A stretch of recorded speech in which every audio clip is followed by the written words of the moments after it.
അർജന്റീനയുടെ സ്ട്രൈക്കർമാരായ Lautaro മാർട്ടിനസിനും Julian അൽവാരസിനും ഗോളുകൾ കണ്ടെത്താൻ സാധിക്കുന്നില്ല. ലയണൽ സ്കലോണി കഴിഞ്ഞ ദിവസം നൽകിയ ഒരു അഭിമുഖത്തിൽ ഒരു ലേഖകൻ അദ്ദേഹത്തോട് ചോദിച്ച ചോദ്യം ഇതായിരുന്നു. ഉടൻ തന്നെ അദ്ദേഹം അതിന് മറുപടി പറഞ്ഞത് ഇങ്ങനെ: സത്യം പറഞ്ഞാൽ ലോകകപ്പിൽ ഏറ്റവും കൂടുതൽ ഗോളുകൾ നേടുന്ന രണ്ടാമത്തെയോ മൂന്നാമത്തെ ടീമാണ് ഞങ്ങൾ. അതിൽ എനിക്ക് സന്തോഷം തന്നെയുണ്ട്. മെസ്സി ഞങ്ങൾക്ക് വേണ്ടി 8 ഗോളുകൾ നേടിയിട്ടുണ്ട്.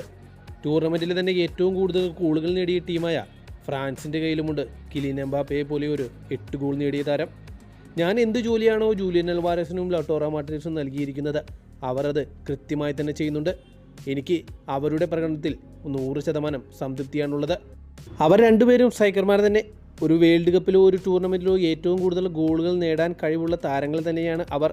പക്ഷേ അവർ ടീമിന് നൽകുന്ന സംഭാവനകൾ നിങ്ങളൊന്ന് നോക്കൂ. ഞാൻ പറഞ്ഞതുപോലെ, ഞാൻ ആഗ്രഹിച്ചതുപോലെ ടീമിന് വേണ്ട വിധത്തിലുള്ള സംഭാവനകളും മികച്ച പ്രകടനങ്ങളും അവർ കാഴ്ചവെച്ചുകൊണ്ടേയിരിക്കുന്നു. അവരുടെ പ്രകടനത്തിൽ ഞാൻ സംതൃപ്തനാണ്.